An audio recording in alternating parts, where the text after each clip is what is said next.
Puji dan syukur pada kesempatan ini mari kita sama-sama panjatkan kepada Allah Subhanahu wa taala. Alhamdulillah, dengan izin Allah, takdir Allah, kita masih bisa melaksanakan berbagai macam eksistensi hidup dan kehidupan kita.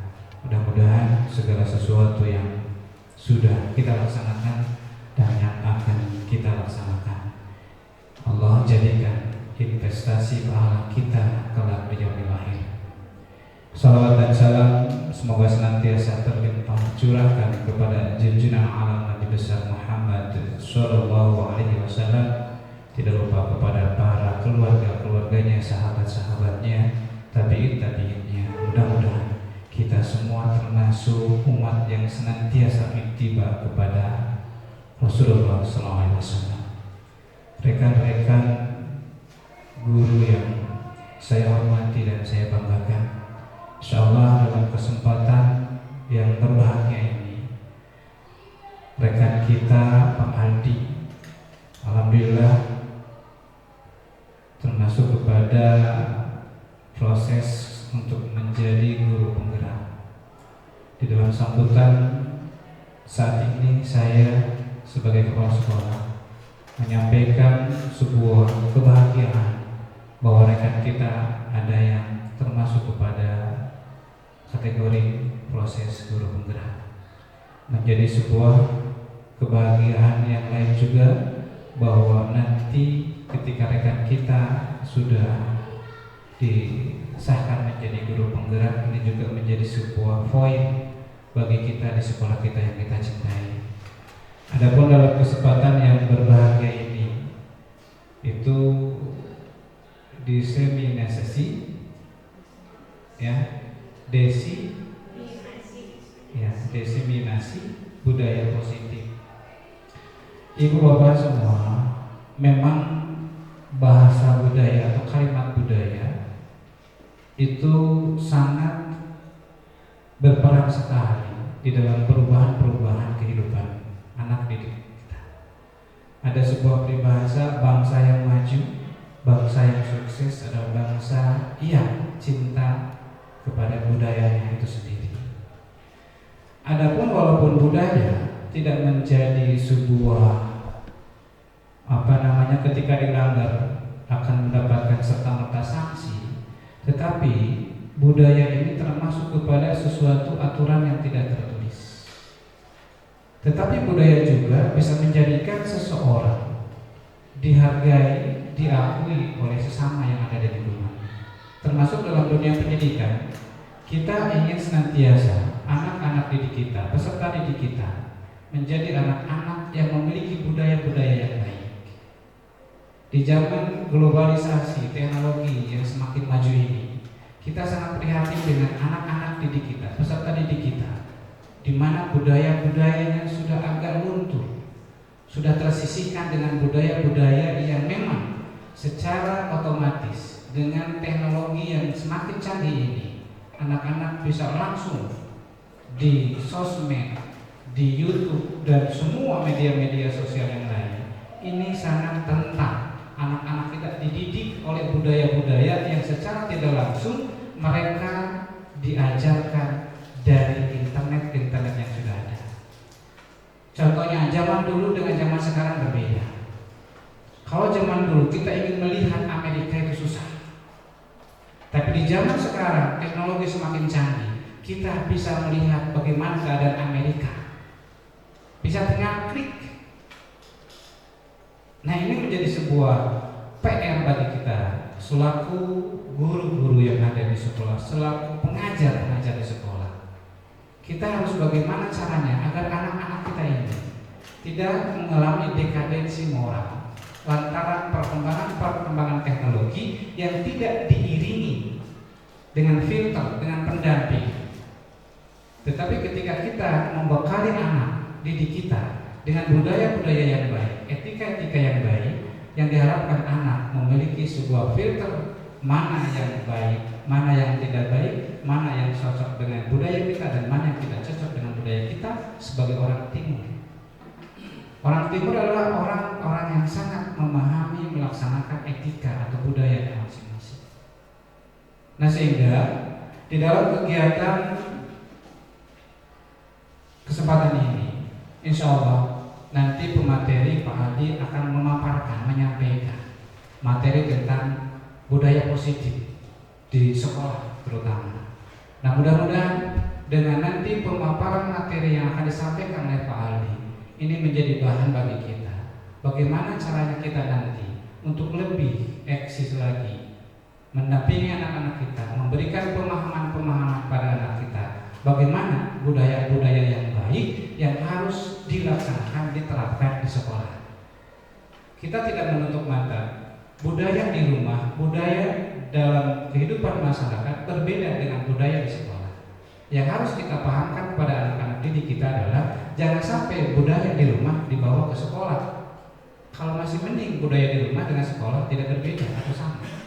Ini yang kita takutkan adalah budaya-budaya di rumah yang tidak sama dipaksakan harus masuk ke sekolah. Disinilah peran kita memberikan sebuah pemahaman kepada anak-anak didik kita, peserta didik kita, agar anak-anak didik kita bisa memahami budaya-budaya seperti apa yang harus dilaksanakan di rumah, dalam kehidupan bermasyarakat, ataupun di sekolah. Karena budaya itu adalah sebuah aturan yang tak tertulis, tapi sanksinya ada. Walaupun sanksinya bukan langsung diatur oleh yang tertulis, tapi budaya ini sanksinya adalah satu di antaranya kita akan dikucilkan dalam kehidupan lingkungan kita kalau kita melanggar budaya yang ada. Sehingga kalau sudah menjadi budaya itu akan dilakukan berulang-ulang. Kalau budaya dilakukan sudah berulang-ulang, nanti mungkin akan bisa berubah menjadi sebuah adat kebiasaan. Kalau sudah menjadi adat, itu susah, akan menjadi sebuah aturan yang harus ditaati oleh semua orang. Insya Allah rekan-rekan guru semua, nanti secara lebih jelas Pak Aldi akan menyampaikan materi-materinya tentang budaya positif di sekolah harus seperti apa dan bagaimana, dan kita pun harus seperti apa dan bagaimana juga menghadapi anak-anak kita, memberikan pemahaman-pemahaman pada anak kita agar anak-anak kita menjadi anak-anak peserta didik yang memiliki budaya-budaya yang baik, sehingga dengan budaya yang baik ini akan menjadi sebuah karakter yang baik bagi anak-anak didik kita semua. Itu mungkin sambutan yang bisa saya sampaikan. Mudah-mudahan nanti pemaparan materi yang disampaikan oleh Pak Adi menjadi bahan untuk perkembangan kemajuan anak-anak peserta didik kita di sekolah SMK Muhammadiyah Satu Kadamora yang kita cintai ini. Akhirul kalam nasyudamanallah wa batun gharib billahi taufiq wa hidayah. Assalamualaikum warahmatullahi wabarakatuh.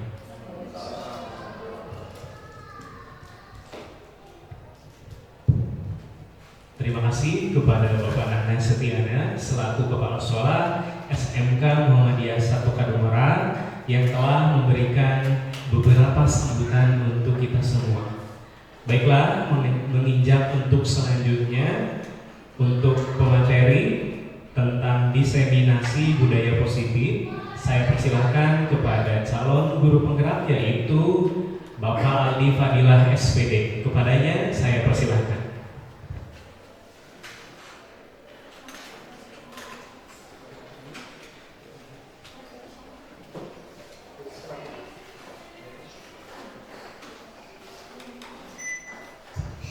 Baik, bismillahirrahmanirrahim. Assalamualaikum warahmatullahi wabarakatuh. Izin berdiri ya Ibu Bapak semuanya, izin di depan.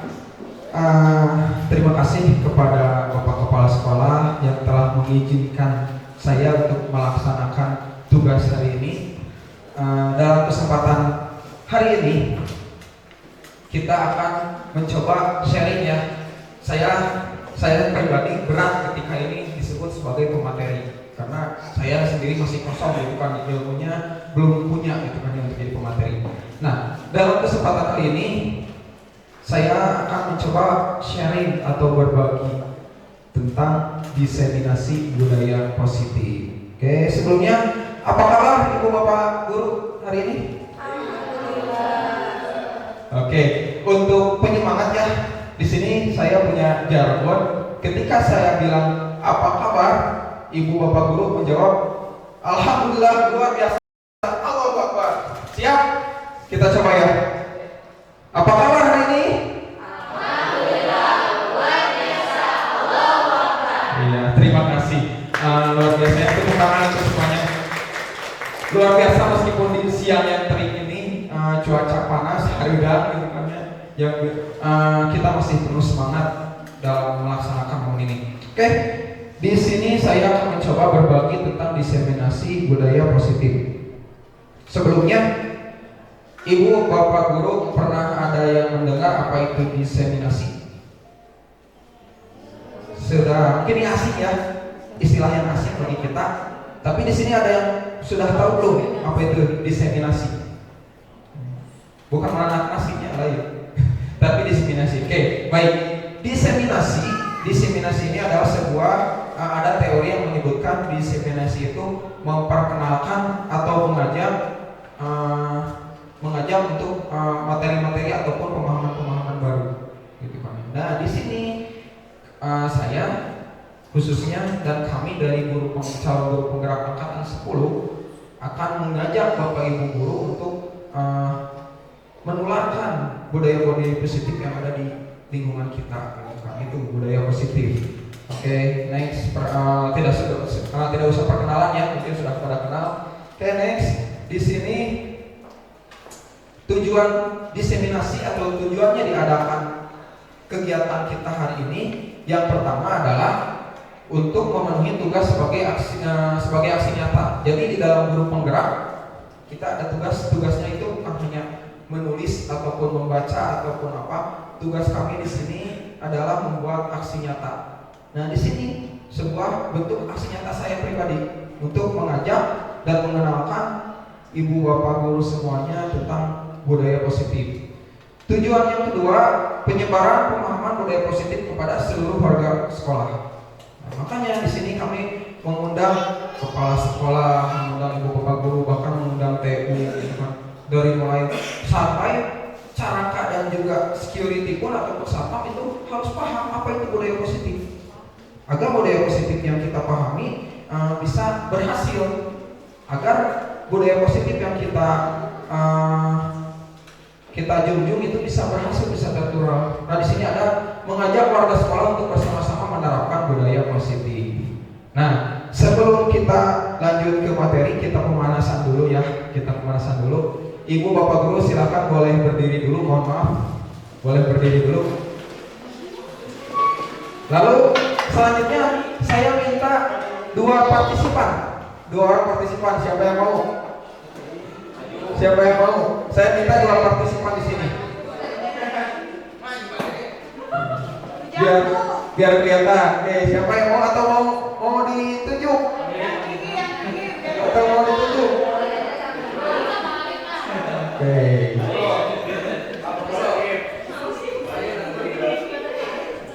Silakan kenalan aja, gak apa-apa. Saya partisipan dua orang biar enak. Saya minta partisipan 2 orang.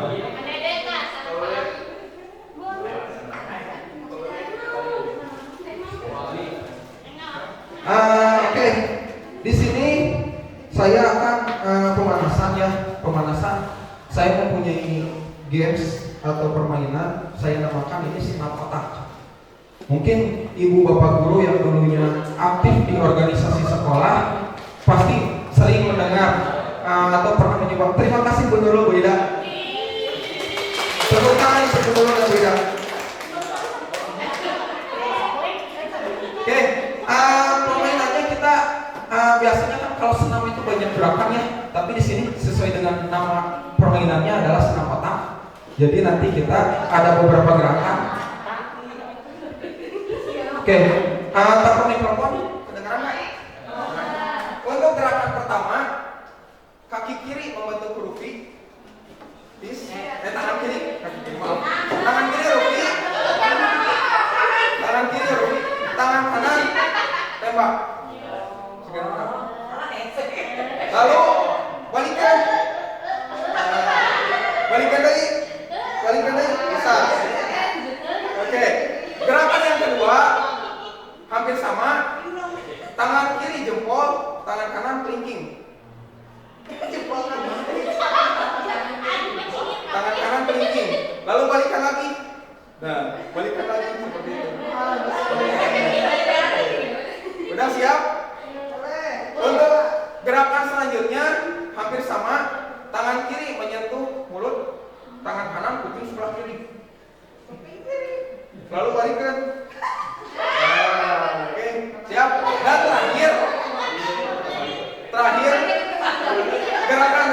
Gerakan terakhir, tangan ke depan, tepuk atas, tepuk bawah, tepuk paha, tepuk samping teman kalian.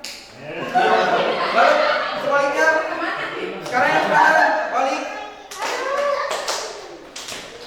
Gitu. Sekali lagi ya, atas, bawah, paha, teman. Balik ke atas, bawah, paha, teman. Oke, biar lebih asik. Kita pakai musik ya. Siap, kita pakai musik.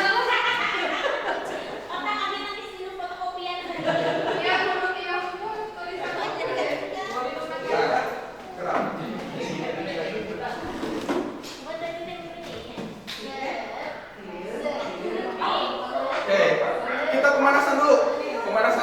Kayak biasa senam dulu, kita harus pemanasan dulu. Oke, boleh.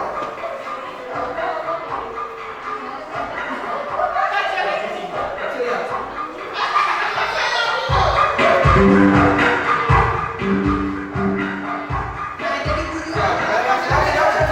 Kita mulai.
Silakan Ibu Ida Gundurul, terima kasih atas partisipasinya ya.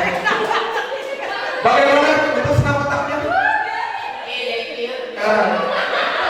Jadi kenapa kita senam otak? Jadi fungsi dari permainan barusan itu sebenarnya adalah untuk menyeimbangkan otot kiri dan otak kanan kita.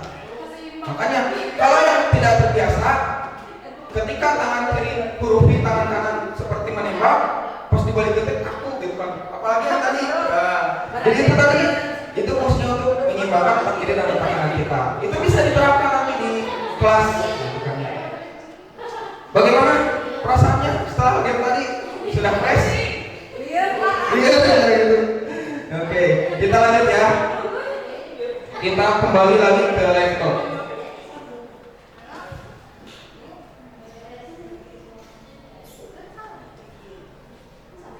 Oke, kita kembali lagi ke laptop ya. Kita kembali lagi ke sharing session kita.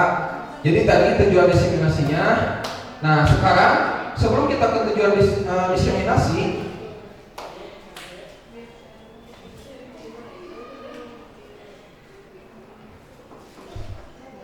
sebelum kita ke tujuan diseminasi, kita ke materi diseminasi, kita bahas dulu tentang pendidikan menurut Ki Hajar Dewantara. Oke. Sebelumnya, mungkin Ibu Bapak Guru sudah sering mendengar nama Ki Hajar Dewantara. Siapa itu Ki Hajar Dewantara? Oke, benar betul sekali ya. Ki Hajar Dewantara itu Bapak Pendidikan. Bapak Pendidikan, di mana berkat jasa-jasa beliau, kita bisa merasakan pendidikan yang luar biasa. Sementara zaman dulu itu orang yang ingin mengecap pendidikan itu sangat sulit, gitu kan ya. Bahkan untuk tingkat sekolah dasar pun hanya golongan-golongan tertentu. Itu hanya turunan-turunan darah biru mungkin kalau istilah sekarang, gitu kan ya. Kalau sekarang kita bebas, gitu kan, bisa. Paradigma perubahan belajar. Nah, lalu yang berikutnya ada disiplin positif, kebutuhan dasar manusia, motivasi, 5 posisi kontrol, keyakinan waras, dan segitiga restitusi.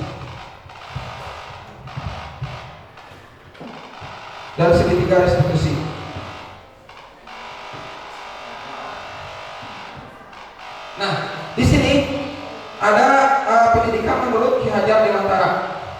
Pendidikan adalah tempat persemaian benih-benih kebudayaan dalam masyarakat. Jadi harus kita garis bawahi bahwa pendidikan itu, siswa itu ibarat sebuah benih.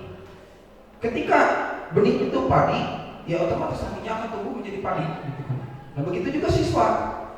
Siswa juga sama. Ketika siswa kodratnya seperti itu, kita tidak bisa memaksakan untuk anak menjadi ini, gitu kan? Itulah pendidikan. Pendidikan itu di sini ada kata pendidikan, tujuan pendidikan menuntun. Di sini ada kata menuntun segala kodrat yang ada pada anak, baik itu kodrat alam maupun kodrat zaman. Ingat ya, kita garis bawahi bahwa menuntun di sini menuntun bukan menuntut. Di kita sebenarnya itu hanya menuntun, mengarahkan. Ketika kita menanam benih, sama ketika kita punya sawah juga kan.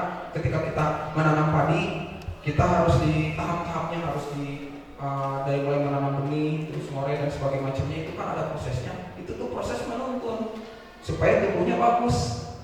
Nah, di sini juga sama pendidikan itu. Bagaimana caranya supaya peserta didik itu kodrat yang ada pada peserta didik itu bisa tumbuh dengan kualitas yang bagus. Itulah pendidikan.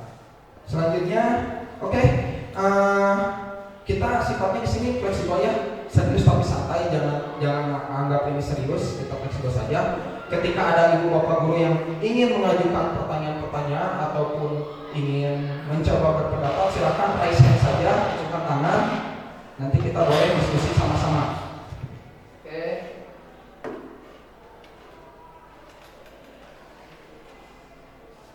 Selanjutnya, nah sini kita mulai yang pertama dari budaya positif itu ada perubahan paradigma pembelajaran. Pembelajaran dengan paradigma baru dilakukan berdasarkan prinsip pembelajaran yang berdiferensiasi sehingga setiap siswa sesuai dengan kebutuhan dan perkembangannya untuk mewujudkan profil pelajar Pancasila. Ini yang banyak digaungkan sekarang. Ada profil pelajar Pancasila. Ada juga tadi diferensiasi. Mungkin di sini Bapak Guru ada yang sudah paham tentang diferensiasi atau ada yang mengenal diferensiasi. Ada yang mau berpendapat, silakan siapa? Apa itu diferensiasi? Apa itu? Oke, perbedaan. Apalagi? Diferensiasi. Oke, betul ya. Terima kasih Bu Vera sudah membantu menjawab. Pak Sarif. Jadi diferensiasi itu sebenarnya kalau ini menurut saya ya, pandangan saya pribadi atau pemahaman saya, diferensiasi itu sebuah bentuk kebebasan. Sebuah bentuk kebebasan. Kenapa tadi disebutkan perbedaan? Karena memang betul peserta didik atau siswa pasti berbeda-beda kemampuannya atau berbeda-beda keinginannya. Contoh, ketika ada siswa yang tidak bisa ataupun tidak suka menulis, kita jangan paksakan siswa tersebut untuk menulis. Jangan paksakan siswa untuk menulis. Mungkin saja siswa tersebut gaya belajarnya menggunakan audio visual dengan bentuk video. Mungkin ibu bapak guru juga sama, ketika memeriksa koreksian siswa ataupun mengerjakan RPP dan lain-lain, itu ada yang sambil ngopi, ada yang sambil nonton drakor, ada juga yang sambil dengerin musik-musik. Itu juga sama berdiferensiasi. Pun juga peserta didik kita, jangan sampai kita memaksakan siswa harus belajar dengan gaya menulis dan membaca. Ketika siswa tidak bisa karena memang kodratnya bukan seperti itu, kita jangan paksakan. Coba media lain, contoh menggunakan sebuah video kalau yang suka audio visual, ataupun yang kinestetik. Yang kinestetik itu sama. Ketika susah belajar dengan gaya yang lain, coba dengan kinestetik. Mungkin siswa tersebut gaya belajarnya kinestetik. Buatlah sebuah proyek, sebuah karya yang meningkatkan keaktifan siswa tersebut. Jadi itu yang diferensiasi itu sebuah bentuk kebebasan. Karena di sini kita, apalagi kita sedang ramai-ramainya membicarakan tentang kurikulum merdeka. Merdeka seperti apa? Justru itu, merdeka untuk siswa, merdeka juga untuk guru. Jadi kita tidak pusing memikirkan siswa yang tertinggal karena beberapa hal. Kita bisa menggunakan metode-metode lain. Oke, di sini ada kata untuk mewujudkan profil pelajar Pancasila. Apa aja profil pelajar Pancasila? Ada yang sudah memahami atau ada yang sudah tahu profil pelajar Pancasila? profil pelajar Pancasila. Di sini ada beberapa ya.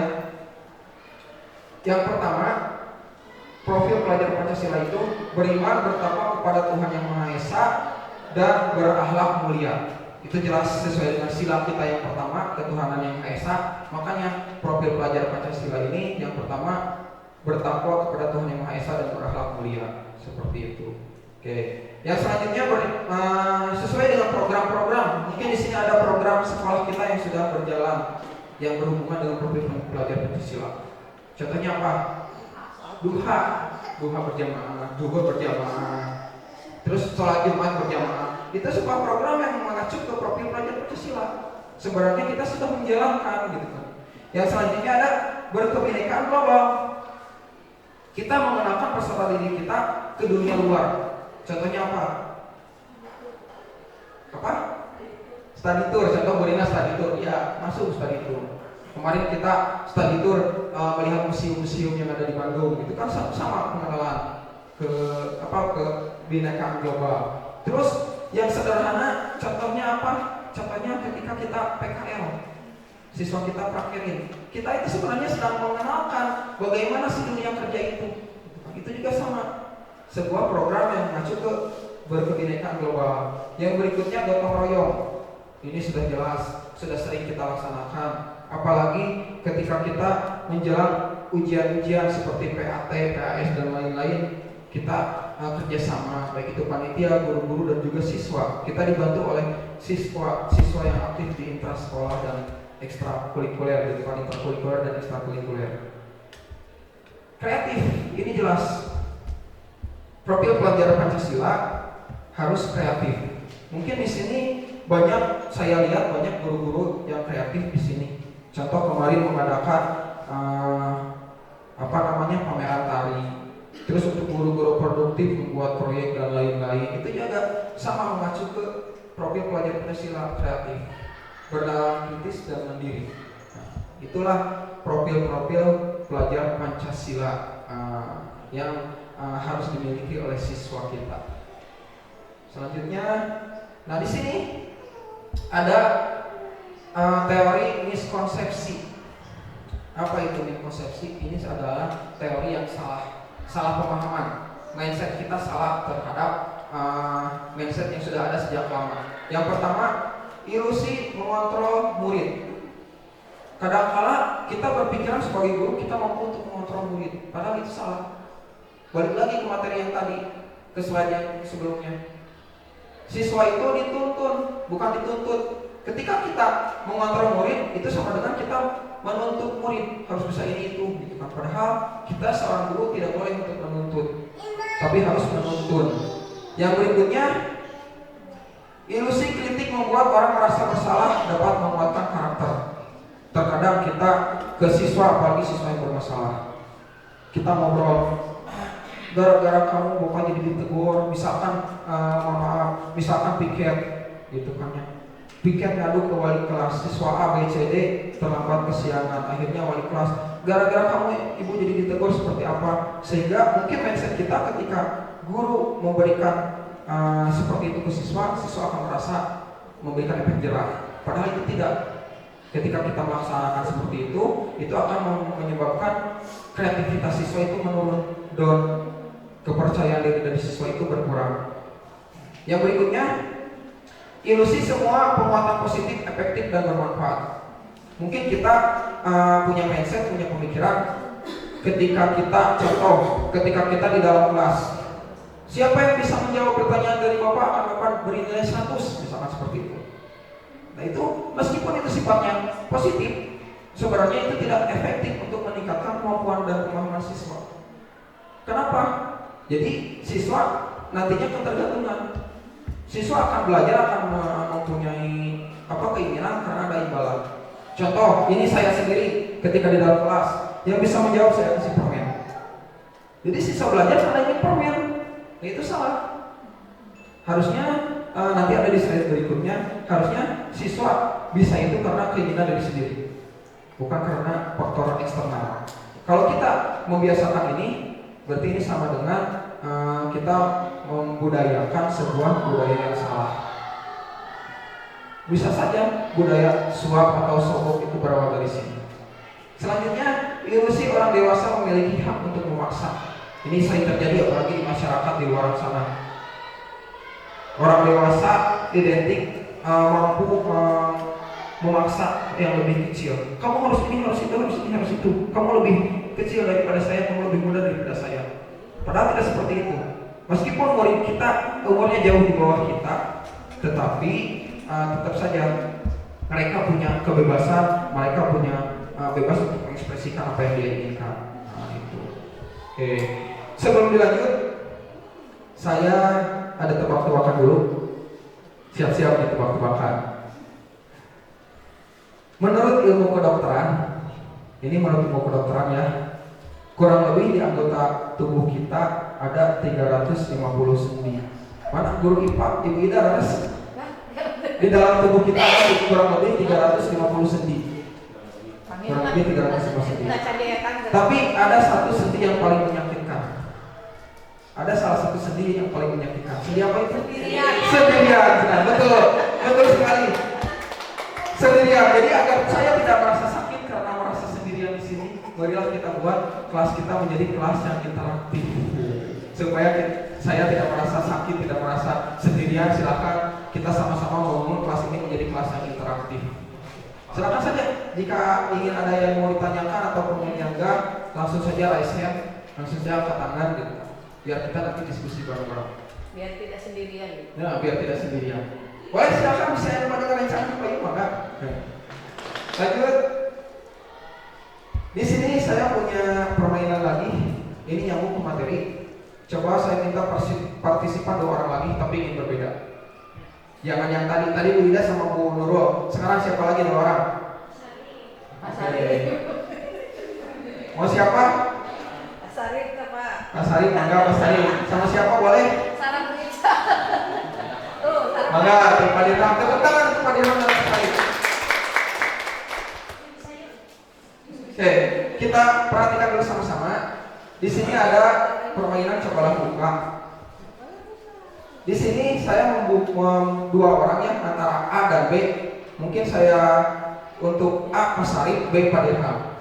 Tugasnya Pak Arif anggap sedang menggenggam. Coba lihat ke sana biar kelihatan kamera. Anggap Pak Arif sedang memegang benda yang paling berharga di diri Pak Arif. Nah, boleh bicaranya gitu.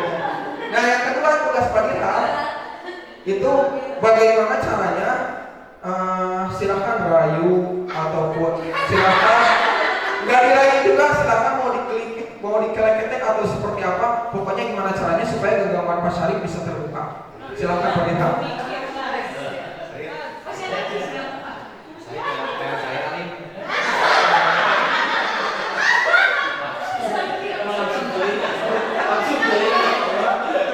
Terbuka tidak?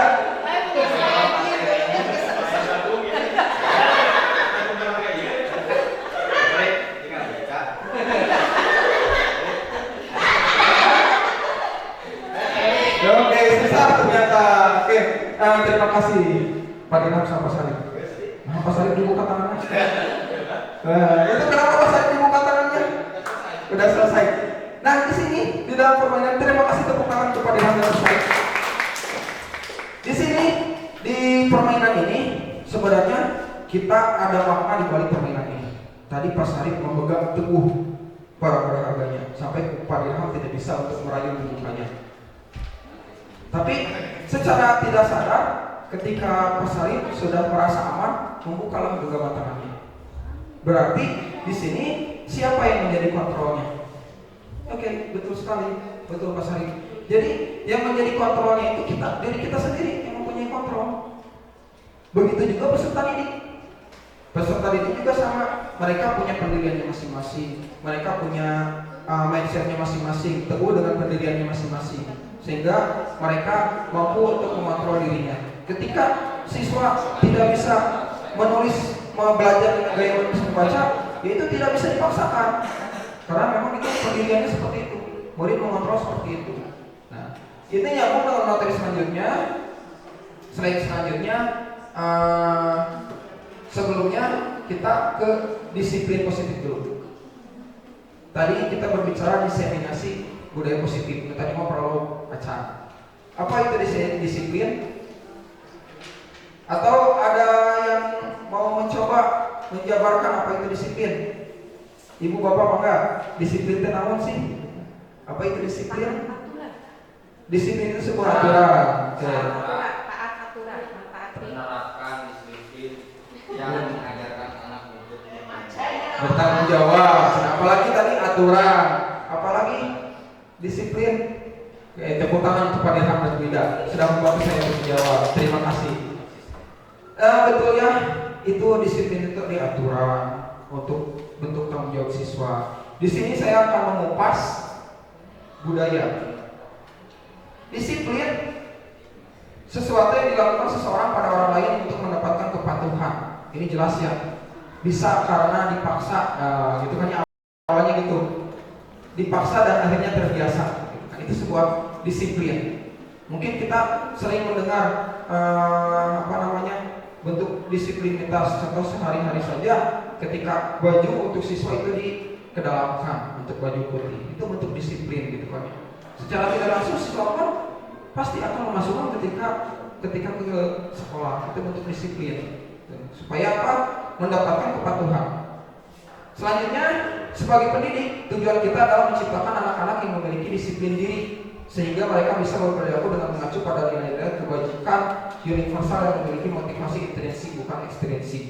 Nah, secara garis besar, disiplin itu merupakan salah satu cara penerapan disiplin yang bertujuan untuk menumbuhkan kesadaran serta memberdayakan anak untuk melakukan sesuatu tanpa paksaan, ancaman, dan hukuman. Jadi bisa dibilang budaya ketika orang yang melaksanakan budaya tersebut melaksanakannya tanpa ada paksaan, ancaman, hukuman, ataupun hadiah. Itu lahir dari diri sendiri. Mungkin kita sering mendengar daripada ustadz, ulama, ketika kita melaksanakan pengajian dan lain-lain, musuh terbesar kita adalah diri sendiri. Nah, itu kan jadi budaya juga sama untuk mengajarkan kontrol untuk diri sendiri. Di sini ada tanpa ada paksaan, ancaman, dan hukuman. Menurut Ki Hajar Dewantara, di mana ada kemerdekaan, disitulah harus ada disiplin yang kuat. Sungguh pun disiplin itu bersifat self disiplin. Ada kata self disiplin atau disiplin diri. Kita bisa disebut itu budaya ketika kita mampu untuk melaksanakan untuk diri kita sendiri. Itulah budaya self disiplin. Misalkan kita membuat aturan anak tidak boleh gondrong untuk siswa laki-laki, sementara kita sendiri gondrong, berarti kita belum bisa menjadi budaya karena diri kita juga belum melaksanakannya. Itulah yang disebut dengan self disiplin. Oke, langsung saja. Nah, di sini ada beberapa nilai-nilai kebajikan. Ada keadilan, tanggung jawab, integritas, rajin, bersyukur, kasih sayang, komitmen, percaya diri, dan kejujuran. Nah, inilah nilai-nilai yang pasti di diri kita sendiri, di diri kita masing-masing ingin mempunyai nilai-nilai ini. Ini nilai-nilai kebajikan. Kenapa? Ketika kita mempunyai nilai-nilai yang ini otomatis akan menjadi sebuah kesuksesan untuk kita. Oke, kita lanjut dulu. Nah, di sini ada untuk materi kebutuhan dasar manusia, ada pertanyaan pemantik. Ibu Ambar, guru wali kelas 2A di SD Pelita Hati, sedang bingung menghadapi ulah salah satu murid di kelasnya, yaitu Doni. Beberapa anak di kelas 2A telah datang pada Bu Ambar dan mengeluh Doni yang seringkali meminta bekal makan siang mereka dengan paksa. Jadi si Doni ini malah ke teman-temannya untuk meminta bekal makanannya. Di sini kasusnya, jika Anda menghadapi situasi seperti Ibu Ambar, apa yang Anda akan lakukan? Terus menurut Ibu Bapak, apa alasan Doni melakukan hal itu? Oke, yang pertama, apa yang akan dilakukan? Siapa yang mau mencoba menjawab? Siapa yang mencoba menjawab? Oke, silakan Bu Ana, boleh ke depan. Bentar banget.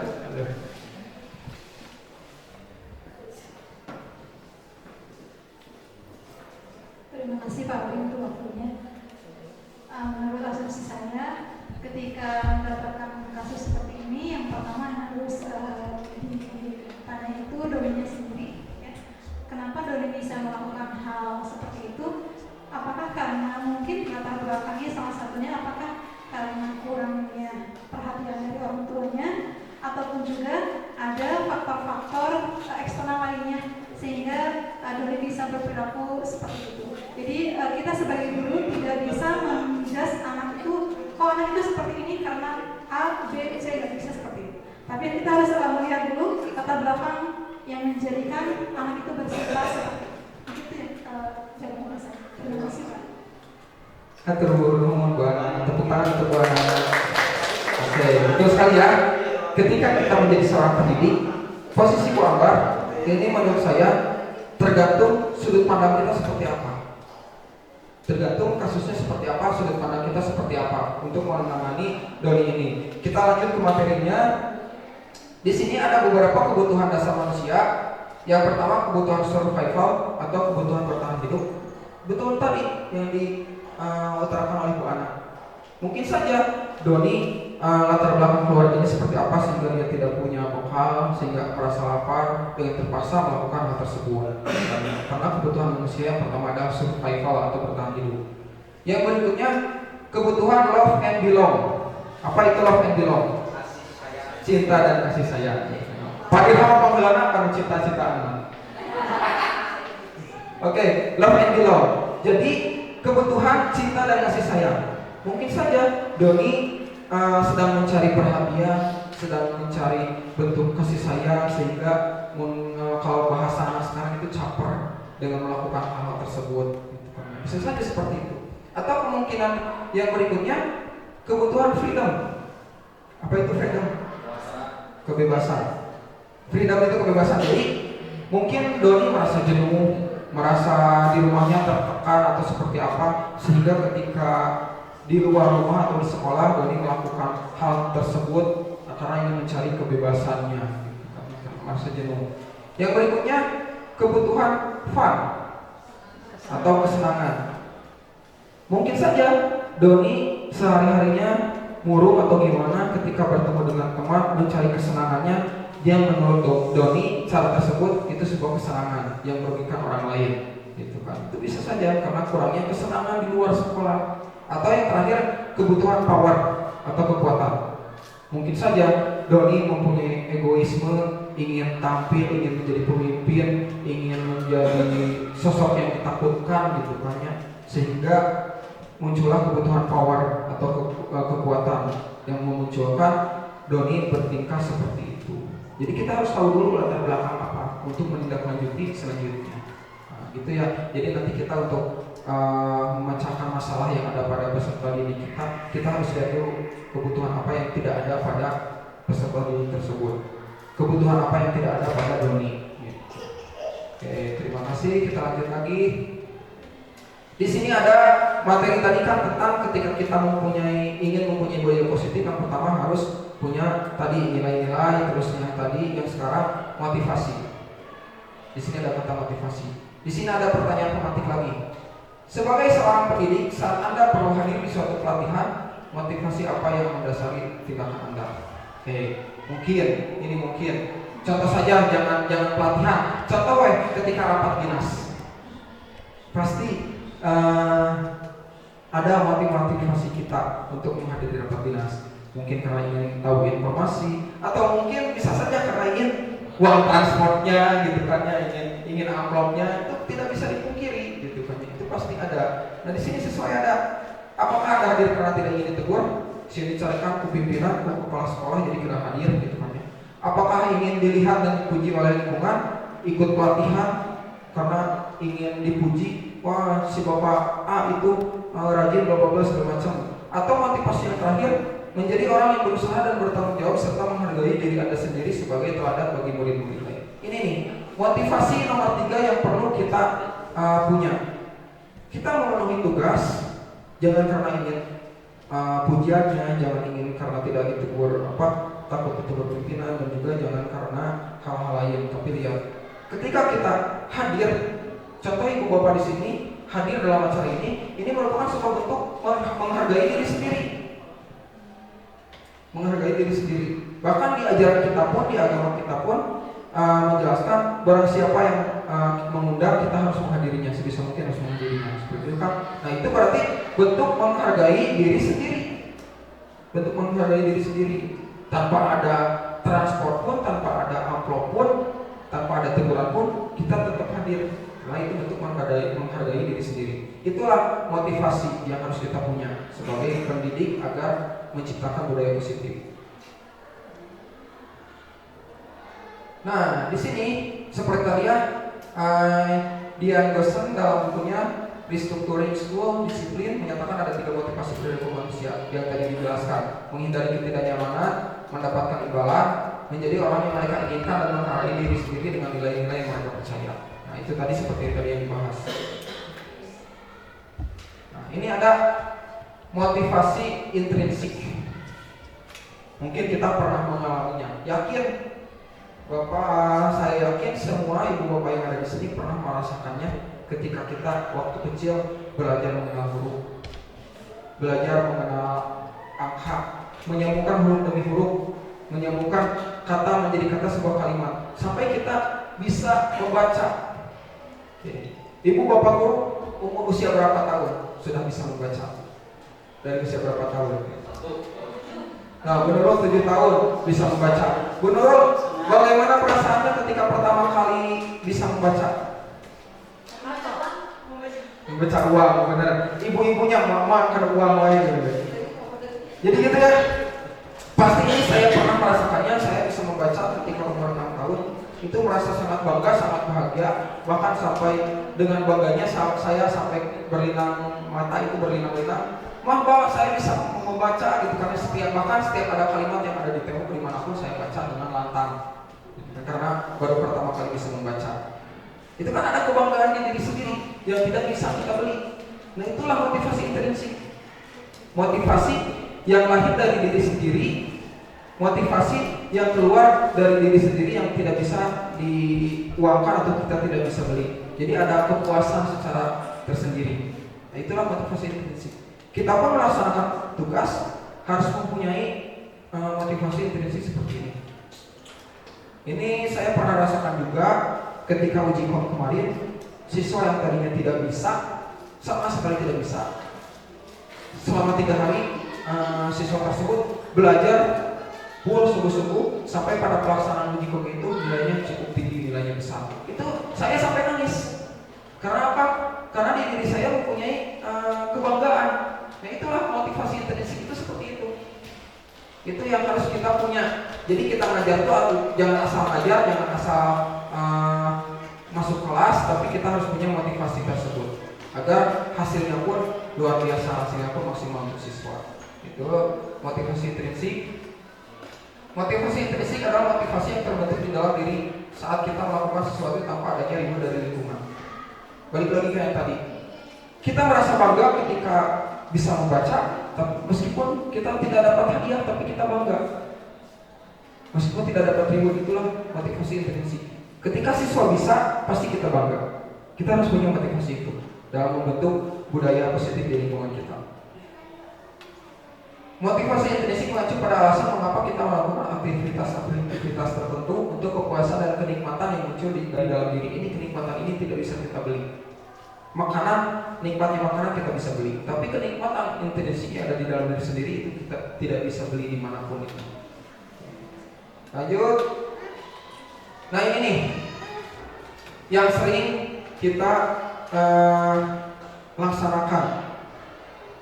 Pertanyaan pemantiknya, Iva kurang menguasai pelajaran matematika, sehingga pada saat pelajaran tersebut berlangsung dia lebih banyak berdiam atau menggambar di buku pelajarannya.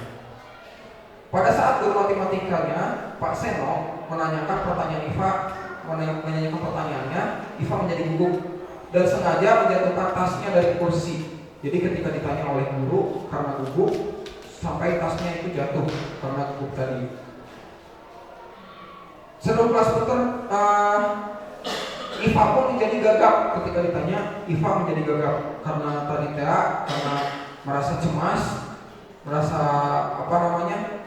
takut sehingga gagap berbicaranya, dan teman-teman sekolahnya pun menertawakan Iva. Gurunya pun membiarkan teman-temannya untuk menertawakan. Lanjut, IPA sampai disuruh oleh gurunya, oleh Pak Seno untuk mengerjakan tugas di depan. Ketika IPA tidak bisa, ditertawakan kembali oleh teman-teman sekelasnya, dan sampai akhirnya Pak Seno di sini ada tergagap malu luar biasa dan malahan minta IPA untuk maju ke depan dan berdiri di depan kelas sambil menunjuk hidungnya. Gitu kan ya. Si Pak Seno menunjuk hidungnya IPA gitu kan ya, untuk berdiri di depan kelas, sehingga kelas pun menjadi gaduh menertawakan IPA. Nah di sini menurut Ibu Bapak tindakan Pak Seno terhadap IPA adalah sebuah hukuman atau konsekuensi. Mengapa? Gitu kan ya. Ini menurut Ibu Bapak hukuman atau konsekuensi? Oke, apakah hukuman atau konsekuensi? Kita lihat dulu penjelasannya. Oke, di sini hukuman adalah suatu bentuk konsekuensi negatif yang diberikan sebagai respon atas tindakan yang melanggar aturan, norma, atau hukum. Contoh tadi, itu merupakan sebuah hukuman. Kenapa membuat sebuah hukuman? Karena bersifat negatif. Apakah membiarkan siswa gaduh, menertawakan IPA itu merupakan sebuah budaya positif? Tidak kan, tapi itu negatif. Berarti itu sebuah hukuman. Selanjutnya ada penghargaan. Penghargaan adalah sesuatu yang diterima sebagai balasan dari pekerjaannya. Contoh tadi, ketika siswa bisa menjawab diberikan permen, diberikan nilai 100 dan lain-lainnya. Itu merupakan penghargaan. Nah, namun penghargaan di sini adalah cara mengontrol perilaku yang menghancurkan potensi. Kenapa di sini penghargaan bisa menghancurkan potensi? Di dalam kelas, jangan dulu berbicara satu sekolah. Di dalam kelas itu pasti mempunyai banyak karakter. Siswa mempunyai potensinya masing-masing. Ketika si A bisa matematika, gitu kan ya, terus dikasih reward, dikasih penghargaan, bisa saja itu menjadikan down mental untuk si B yang bisanya menggambar. Gitu kan. Itu bisa saja menjatuhkan mental peserta didik yang tidak bisa. Kalaupun kita ingin memberikan penghargaan, ada baiknya jangan di depan kelas, di depan umum. Ketika di luar, misalkan kita ingin baik hati memberikan hadiah, selamat ya tadi sudah bisa menjawab pertanyaan dari Bapak. Jangan di depan umum. Kenapa jangan? Ya itu tadi bisa membuat down yang tidak bisa, mentalnya lebih down lagi. Yang berikutnya konsekuensi. Konsekuensi adalah hasil atau akibat dari suatu tindakan atau keputusan yang bersifat positif maupun negatif. Ini tergantung kasusnya. Contoh kasusnya, misalkan ada anak terlambat pada jam pelajaran olahraga. Lalu si anak tersebut diberikan oleh guru olahraganya itu disuruh untuk lari 3 kali keliling lapangan untuk pemanasan. Itu hukuman konsekuensi karena terlambat, karena berhubungan juga dengan pelajaran olahraga. Beda lagi ceritanya ketika tidak masuk, misalkan di gerbang disuruh push up, squat jam dan lain-lain, gitu kan, yaitu hukuman karena tidak sesuai, gitu kan. Nah, di sini ada restitusi. Restitusi merupakan proses menciptakan keadilan bagi murid untuk memperbaiki kesalahan mereka sehingga mereka bisa kembali pada kelompok belajarnya dengan karakter yang lebih baik. Nah, restitusi di sini kita berdiskusi dengan siswa yang bermasalah secara empat mata.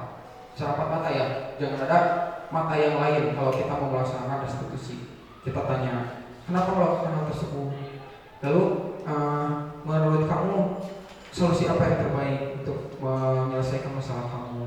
Itu restitusi, berbicara hati ke hati, mata ke mata, itu kan antara kita dengan siswa kita. Itu restitusi.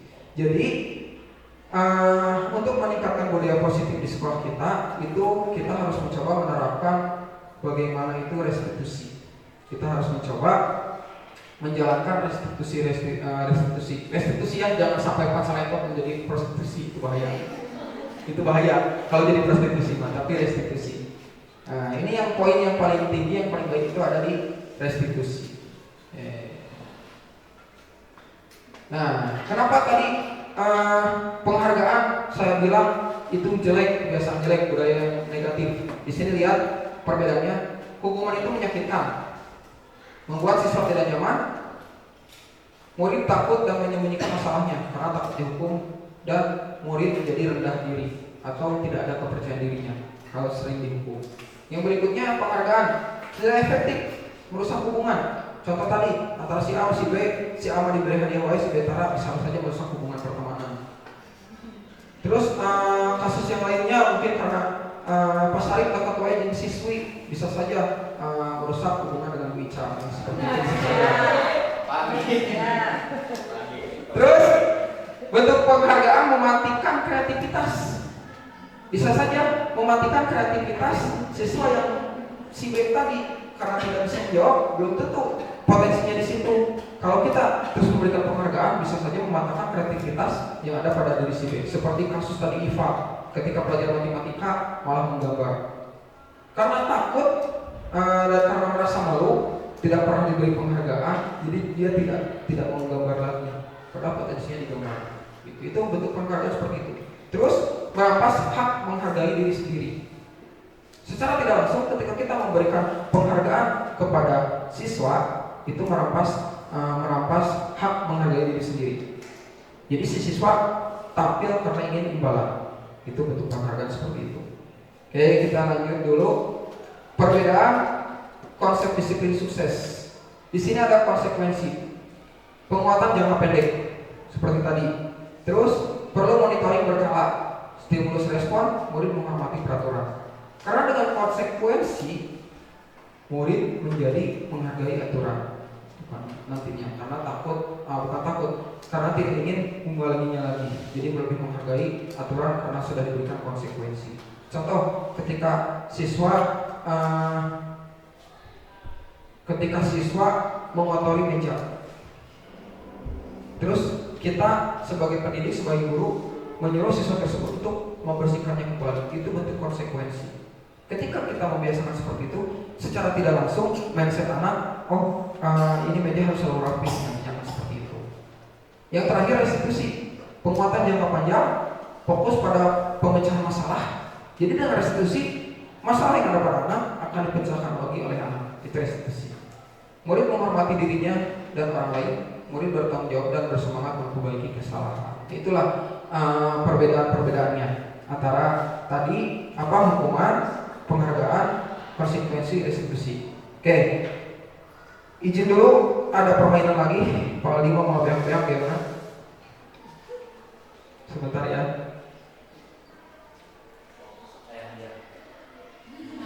Gula, jangan minta hadiah karena itu bentuk penghargaan. Gitu. Bentar ya. Di sini.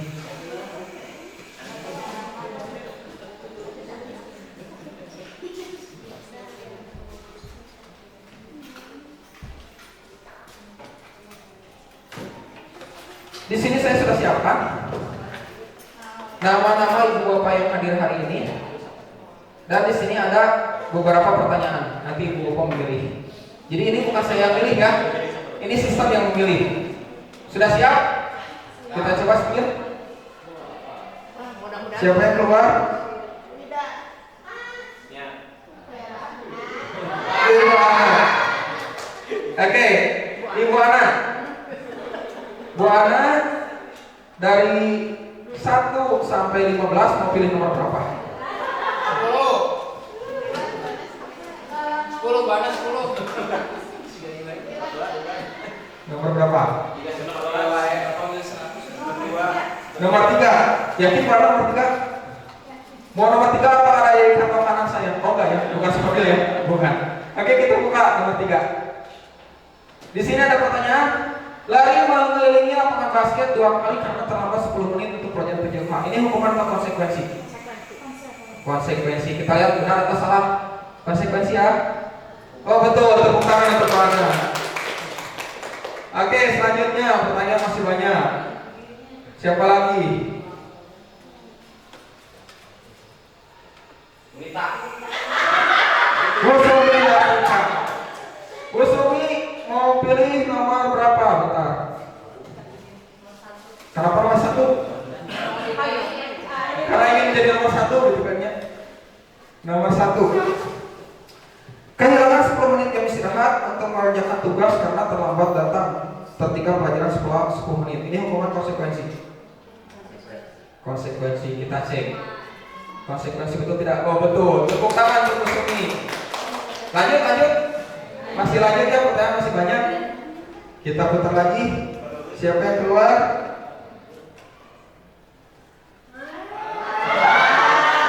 Bapak Ali, si ganteng malam, si bungsu cenah. Pak Ali teh. Pak Ali mau nomor berapa Pak Ali? Terakhir Pak. Terakhir. Jawab tekan terakhir wae. Karena mau jadi yang terakhir. Mau jadi yang terakhir untuk dia. Ayo. Lari mengelilingi lapangan basket 2 kali karena terlambat hadir di sekolah. Ini hukuman konsekuensi. Hukuman. Kita lihat, yakin hukuman? Mau ganti? Yakin. Oh, hukuman mau di kantong tangan. Hukuman kita lihat ya, hukuman benar atau salah? Betul sekali. Hukuman. Karena tadi lari mengelilingi lapangan basket dia terlambat, itu hukuman karena tidak ada efektivitasnya, tidak ada hukumannya. Mau masih lanjut ke materinya? Lanjut dulu.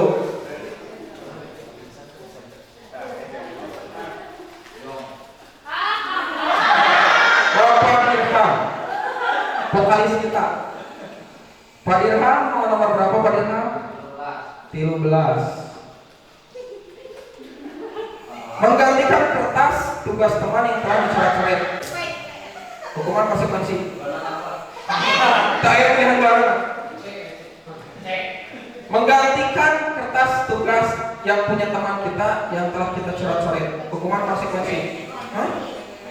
B. Konsekuensi, kita lihat benar atau salah. Betul sekali. Tepuk tangan Pak.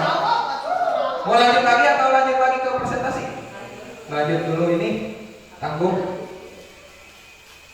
Kita lihat siapa yang keluar. Pak Dede Rukman. Pak Dede Rukman, nomor berapa Pak Dede? Nomor berapa? 8.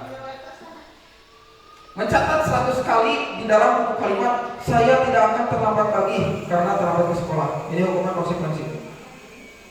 Hukuman konsekuensi. Hukuman kita lihat ya, ini hukuman konsekuensi. Kita lihat. Ini bentuk konsekuensi, gitu kan.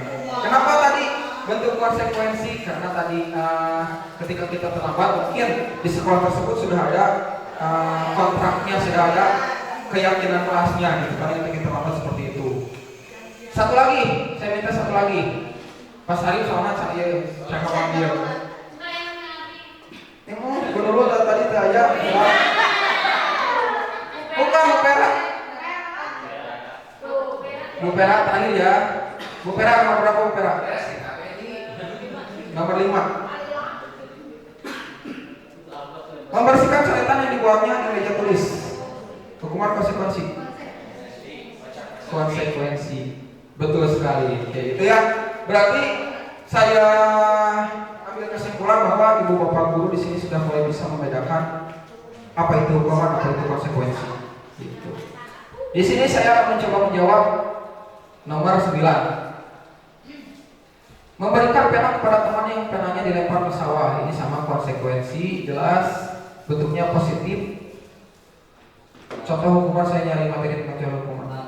Nah ini, murid diminta bertelanjang kaki sepanjang hari karena tidak menggunakan sepatu warna hitam sesuai peraturan sekolah. Hukuman konsekuensi. Hukuman jelas, soalnya itu menyakiti si peserta didik kita. Nah, jadi itu ya, tepuk tangan untuk kita semua.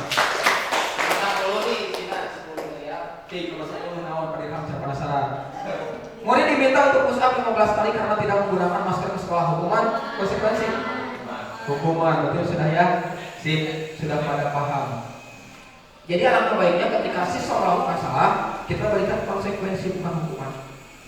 Agar tadi balik lagi ke PowerPoint di sini, agar nantinya siswa kita, kalau kita terbiasa dengan kalau kita memberikan hukuman, yang pertama siswa akan merasa tersakiti, gitu kan ya. Nah di sini,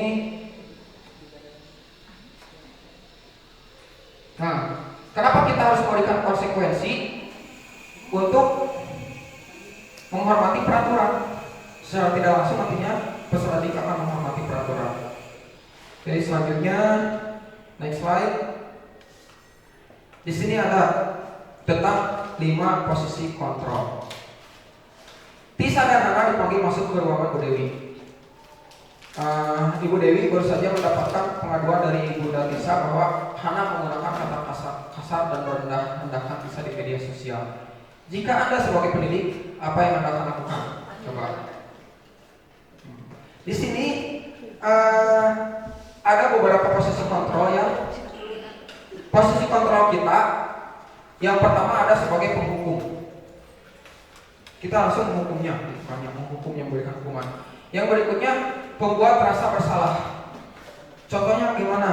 Pembuat rasa bersalah. Contoh ketika kita ada keperluan keluar dinas, misalnya dinas luar, terus kita menitipkan tugas ke peserta didik kita. Kita bilang ke peserta didik kita, omatnya kerjakan, bisi ibu ditegur, gitu kan. Nantinya kan ada rasa kasihan di anak, ada rasa bersalah di diri anak. Itulah contoh pembuat rasa bersalah. Yang berikutnya merasa teman.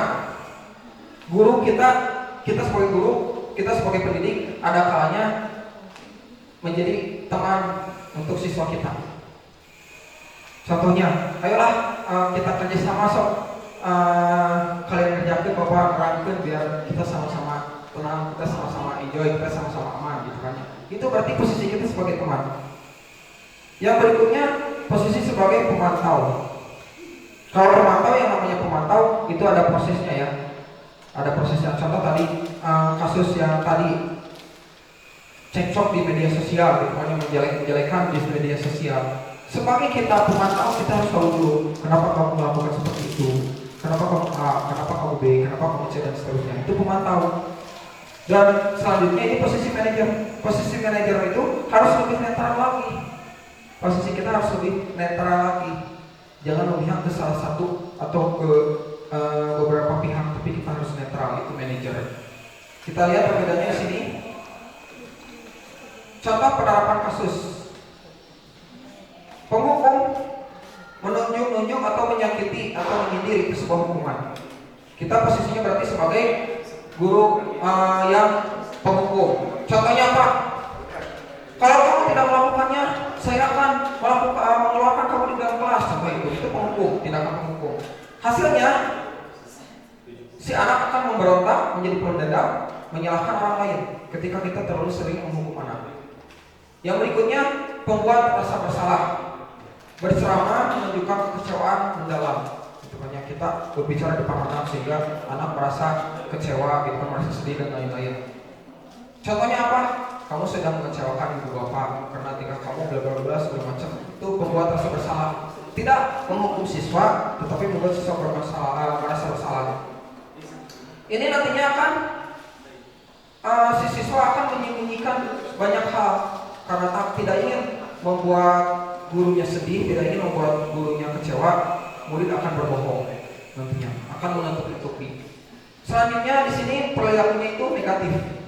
Berarti kita gagal dalam membudayakan budaya positif. Yang selanjutnya identitas keberhasilan. Yang pertama perilaku kontrol positif sebagai teman, membuat alasan-alasan untuk murid-muridnya. Contohnya, lakukan ini untuk ibu, sok demi ibu, gitu kan ya, demi ibu. Silakan kamu berubah demi ibu, gitu kan. Silakan kamu berubah demi bapak, gitu kan, demi saya. Itu berarti posisi kita sebagai teman. Nantinya kalau kita ini cukup positif, cuma nanti si siswanya akan ketergantungan. Contoh dalam belajar, saya belajar menjadi si bapak etawe. Saya belajar menjadi Pak Ali, Pak Ali karena friendly, karena seperti teman.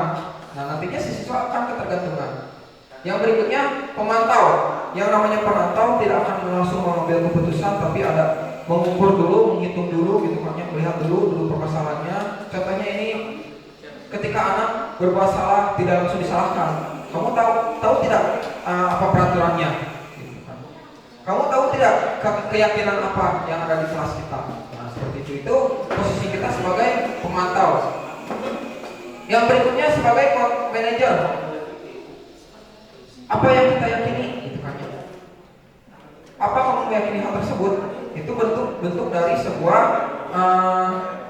kontrol diri atau posisi sebagai manajer. Kita lebih global lagi, lebih netral lagi. Itulah posisi kita sebagai manajer. Ketika kita membiasakan ini akan menguatkan watak atau karakter. Nanti si peserta didik itu akan menjadi lebih kuat lagi karakternya. Karena posisi kita sebagai manajer. Jadi yang namanya manajer kita harus netral, harus di posisi yang tengah, jangan membenarkan, jangan menyalahkan. Tapi kita lihat dulu contoh pertanyaannya seperti ini.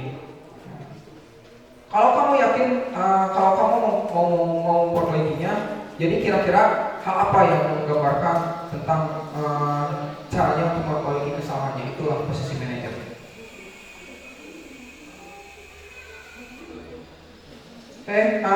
Sebelumnya ada yang ingin mengajukan pertanyaan dulu, kita diskusi dulu biar saya nggak sendirian, biar tidak kesakitan. Ada yang mau bertanya dulu? Ataupun belum puas dengan materi-materi di slide-slide sebelumnya? Silahkan kalau ada raise saja ya langsung. Ya, yang berikutnya untuk menciptakan budaya positif, kita harus membuat keyakinan kelas. Ingat ya, keyakinan kelas bukan peraturan kelas. Mungkin di sini kita ada miskonsepsi yang sering terjadi. Contohnya apa? Kita membuat kontrak belajar, tapi kita yang membuat aturan-aturannya, membuat rule-nya itu salah. Ketika agar kita sukses untuk membuat budaya positif, kita harus membuat keyakinan kelas bukan peraturan kelas. Contohnya seperti ini. Pembentukan keyakinan kelas sifatnya lebih abstrak dari peraturan, lebih luas lagi. Terus pernyataannya sifatnya umum, dibuat dalam bentuk positif. Sedikit saja akan mudah diingat, sesuai dengan kondisi kelas. Semua warga kelas harus dilibatkan. Jadi ketika kita membuat keyakinan atau membuat kontrak, ketika kita yang membuat rule atau membuat aturan itu salah. Harusnya semua warga kelas ikut berpartisipasi. Itulah keyakinan kelas. Contohnya di sini ada. Nah di sini, kebaca tentunya.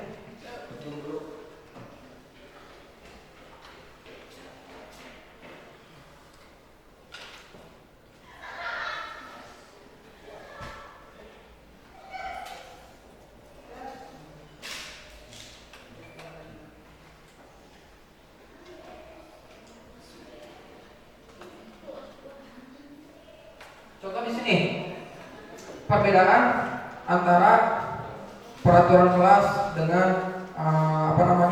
keyakinan kelas. Peraturan kelas tidak boleh ngobrol. Itu sifatnya gimana ya? Seolah-olah kita menekankan jangan ngobrol gitu kan. Tapi kita ubah dalam bentuk kalimat positif. Contohnya fokus saat pelajaran gitu kan. Atau jangan berantem, saling menyayangi. Kita ubah bahasanya menjadi lebih positif, menjadi lebih diingat dan disukai oleh peserta didik kita. Contoh di sini ada tidak boleh bullying. Di sini ada saling menghormati dan saling menghargai. Kita ubah kalimat-kalimatnya supaya lebih positif. Nah, dari keyakinan dan peraturan tadi kita nantinya akan berubah menjadi sebuah nilai-nilai kebajikan yang tadi. Dalam membuat keyakinan kelas, endingnya kita harus melihat nilai kebajikan yang tadi di slide sebelumnya. Di sini ada rajin, kasih sayang, keselamatan dan lain-lain. Itu perbedaan-perbedaannya. Nah, di sini kita menginjak ke ketika kita ingin membudayakan budaya positif, kita harus melaksanakan segitiga restitusi dalam memecahkan masalah. Oke, di sini saya butuh satu partisipan saja. Siapa yang mau mencoba satu partisipan saja? Ada yang mau? Yang belum? Boleh? Pak Sarif, mau nggak Pak Sarif? Pilih balik. Jadi coba di sini, maaf Pak. Di dalam segitiga restitusi di sini ada beberapa proses, ada 3 tahap. Yang pertama, politisi tindakan, menanyakan keyakinan dan menstabilkan identitas. Ini contohnya, contoh segitiga restitusi.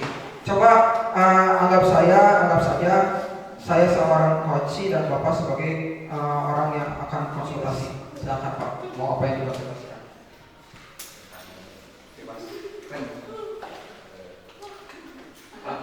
Ya, gimana? Kita masalah pembelajaran konfigurasi linguistik, kami kan akan paham.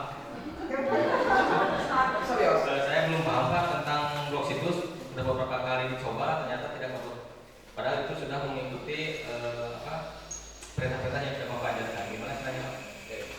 dari kasusnya ya. Pertama, segitiga restitusi kita harus memvalidasi tindakan.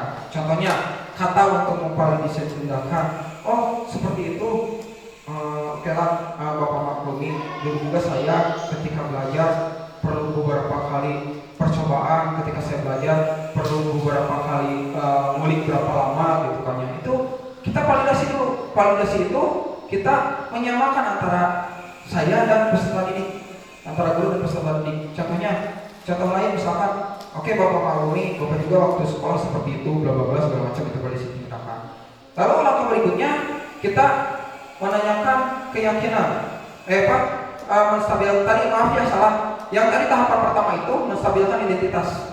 Kita samakan dulu identitas kita dengan siswa.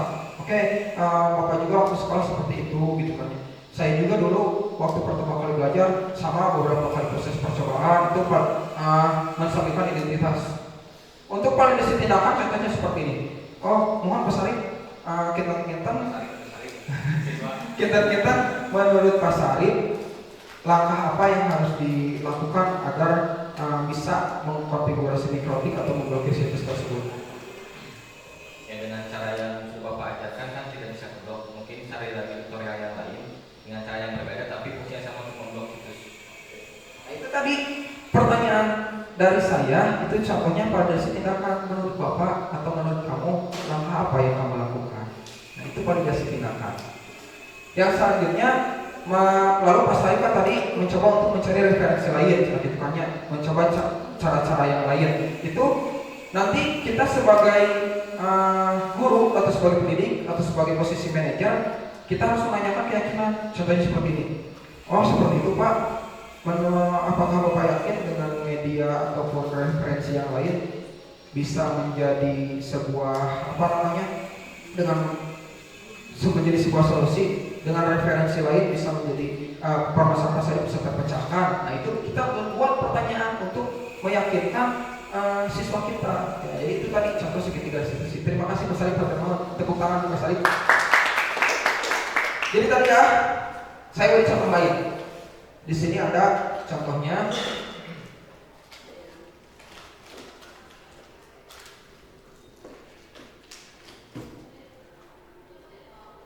Bentar ya.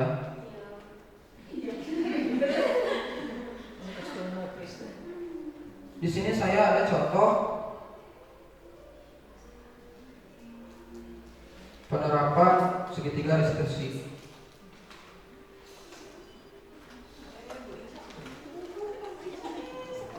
Nah, di sini ada kasus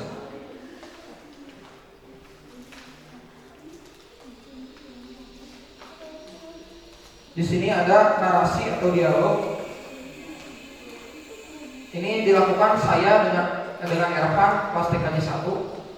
Contoh, ini narasinya ya, videonya tidak akan saya share, silakan lihat saja di YouTube saya. Boleh nanti jangan lupa di subscribe dan like ya. Di subscribe. Di sini ada narasi skenario. Di sini Ervan, saya menanyakan kepada Ervan bahwa saya sebagai guru mendapatkan laporan dari piket bahwa tadi Ervan itu terlambat sekolah. Apakah benar? Itu kan kita menanyakan dulu. Lalu si Ervan, ya Pak, tadi saya memang terlambat masuk ke sekolah. Nah, di sini ada menstabilkan identitas. Kita lihat narasinya. Tidak apa-apa, itu manusiawi. Bapak pun terkadang kesiangan masuk kelas untuk mengajar karena satu dan lain hal. Nah, itu kan validasi menstabilkan identitas.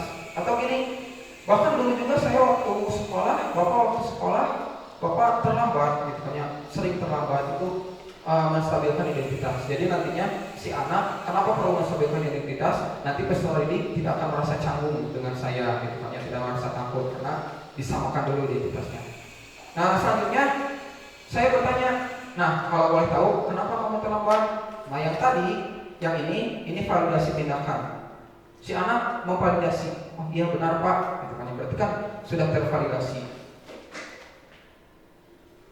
Nah, di sini saya menanyakan, nah kalau boleh tahu kenapa kamu terlambat? Ini juga sama, validasi tindakan. Si peserta didik menjelaskan, saya bangun kesiangan karena saya setelah mengerjakan beberapa LKPD, saya main game terlalu malam. Jadi setelah sholat subuh saya tidur lagi karena masih ngantuk dan bangun kesiangan. Akhirnya saya susah nyari angkot Pak, seperti itu. Itu kan si anak memvalidasi. Nah di sini, oh iya pantas saja Bapak maklumi. Nah dari cerita kamu kira-kira apa yang salah? Terus di sini bla bla bla. Di sini ada selanjutnya kira-kira apa yang bisa memperbaiki kesalahan kamu. Nah di sini validasi tindakan. Ini istilahnya validasi tindakan. Saya tidak akan main game malam hari Pak, dan juga saya akan berangkat lebih pagi agar tidak susah cari angkot. Nah ini sebuah validasi tindakan. Lalu saya di sini memberikan sebuah amanat, semoga kamu konsisten dan sebagainya macam. Itu validasi tindakan. Jadi ketika kita menyelesaikan permasalahan yang ada pada diri anak, itu harus melihat menggunakan, coba kita dari sekarang coba gunakan segitiga restitusi agar nantinya si anak mampu untuk memperbaikinya. Karena tadi kesalahannya dari anak seharusnya pun secara tidak langsung keluar dari anak. Itu segitiga restitusi. Nah, di sini ada contoh kasus lagi. Anto dan Dino sedang bermain bersama di lapangan basket dan tiba-tiba terlibat dalam sebuah pertengkaran adu mulut. Dino pun menjadi emosi dan mengadakan kontak fisik, menarik meja Anto dengan kasar sampai tinggi kancingnya terlepas. Pada saat itu guru pikir langsung melarai mereka dan membawa mereka ke ruang kepala sekolah. Ibu Suti sebagai kepala sekolah berupaya menenangkan keduanya, terutama Dino. Dino, sepertinya kamu sudah marah sekali. Mendengar itu, Dino pun mengalir bercerita tentang kesalahan hatinya. Setelah dilarai oleh ibu kepala sekolah, oleh ibu Suti, ditanya seperti itu, sepertinya kamu selama ini sedang marah sekali. Dino pun menceritakan hal-hal yang membuat dia emosi. Ibu Suti pun melanjutkan bahwa membuat kesalahan adalah hal yang manusiawi. Jadi tadi Ibu Suti mencoba menenangkan itu sebuah hal yang manusiawi dan mempertahankan diri adalah hal yang penting. Berarti tadi Dino mencoba untuk mempertahankan diri, mencoba bertahan. Namun meminta Dino memikirkan cara lain yang mungkin lebih efektif karena saat ini Dino berada di ruang kepala sekolah. Gitu. Dan next. Nah di sini si Ibu Suti menanyakan tentang keyakinan sekolah yang disepakati serta apakah Dino bersedia memperbaiki kesalahan yang telah dilakukan terhadap Anto. Dino pun akhirnya perlahan mengangguk. Kemudian Ibu Suti balik bertanya kepada Anto, hal apa yang bisa dilakukan Dino untuk memperbaiki masalah? Kalau tadi tilu kancingnya coplok teh, gitu kan ya. Si Ibu Suti menanyakan ke Dino, hal apa yang bisa dilakukan? Gitu kan ya.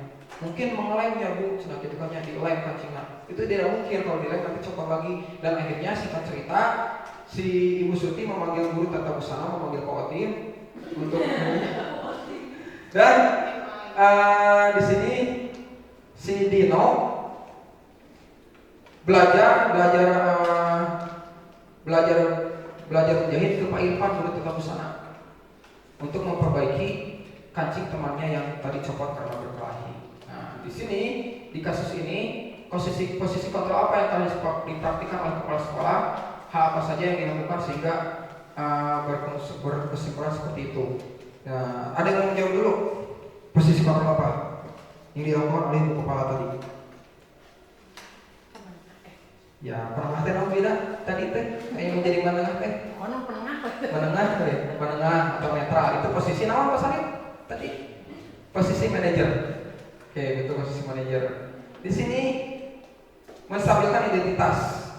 Ibu Suti menstabilkan identitas tadi dengan bahasanya hal yang manusiawi bahwa mempertahankan diri adalah hal yang penting. Itu manusiawi, berarti itu menstabilkan identitas terlebih dahulu.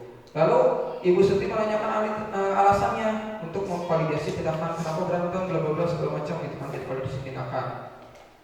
Lalu menanyakan keyakinan sekolah yang telah disepakati, karena tadi menurut kamu apakah berantem itu baik atau tidak? Oh tidak, berarti kan menanyakan keyakinan sekolah. Lalu Ibu Suti mengajak untuk menganalisis kebutuhan Anto, karena tadi Anto kancingnya copot, kudu kumaha gitu kan ya, harus apa yang dilakukan oleh Dino gitu kan ya, sehingga lahirlah atau keluarlah Dino belajar menjahit ke Pak Irfan guru tata busana untuk memperbaiki baju Anto. Itu segitiga restitusinya sudah dipakai, berarti ini si ibu kepalanya itu sudah memposisikan dirinya sebagai posisi manajer. Kalau posisi teman, nanti narasi-narasinya berbeda lagi. Mau seperti ini kalau posisi teman. Oke, jadi itu materi-materi yang telah saya pelajari di dalam guru penggerak ini. Oke, sebelumnya ada yang mau ditanyakan dulu? Sekarang kita sharing session. Kita sharing dulu, bisa yang boleh diteruskan sambil menikmati hidangan yang telah kami sediakan. Boleh kita diskusi? Boleh kita diskusi? Atau saya cek dulu. Tadi pendidikan menurut Ki Hajar Dewantara itu apa? Siapa yang mau menjawab? Apa saya? Ya, siswa itu sebagai benih-benih terus. Oh iya, betul. Berarti Mas Alif masih fokus tentang untuk bisa Mas Alif. Jadi betul ya, pendidikan menurut Ki Hajar Dewantara itu siswa itu atau pendidikan itu sebagai benih-benih yang sudah mempunyai kodrat-kodratnya, baik itu kodrat alam maupun kodrat zaman. Nah, di dalam siswa itu kan punya, kita bukan siswa, sebagai manusia itu sudah mempunyai kodratnya, kodrat alam dan kodrat zaman. Nah, di situ kita sebagai pendidik kita harus mampu menyeimbanginya. Kita harus mampu melihat kodrat alam apa yang ada di diri anak. Terus kita harus juga mampu untuk melihat kodrat zamannya. Contoh, zaman sekarang sedang musim-musimnya, tren-trennya TikTok. Gimana caranya supaya pembelajaran kita bisa pembelajaran yang kita ajarkan bisa nyampe ke anak? Kita buatlah konten-konten di TikTok supaya anak lebih nyaman melihatnya. Itulah kodrat zaman. Itu kan. Bahkan banyak beberapa orang yang menyebutkan bahwa kodrat zaman itu erat kaitannya dengan teknologi, padahal tidak. Kodrat zaman itu bukan hanya berbicara tentang teknologi. Apa yang dibutuhkan oleh anak pada saat ini pasti berbeda dengan kebutuhan kita pada kita dulu gitu kan. Kita harus mampu menyediakan kebutuhan siswa pada saat ini. Itulah kodrat zaman. Nah, itulah materi-materi ataupun hal-hal yang sudah saya pelajari di guru penggerak. Sekali lagi saya tanya, apakah ada yang mau ditanyakan dulu? Coba raise hand kalau ada. Coba raise hand kalau ada. Bisa ya, apa enggak? Oke, saya rasa ibu bapak di sini sudah cukup paham ya tentang budaya positif. Jadi sekali lagi saya calon guru penggerak angkatan 10 mengajak ibu bapak guru di SMK Model 1 Kadumara ini untuk mulai membiasakan budaya-budaya positif seperti yang tadi dijelaskan gitu kan, dari mulai posisi kontrol, terus segitiga restitusi. Kita yang biasanya kita memberikan hukuman-hukuman, dari sekarang kita coba berikanlah konsekuensi.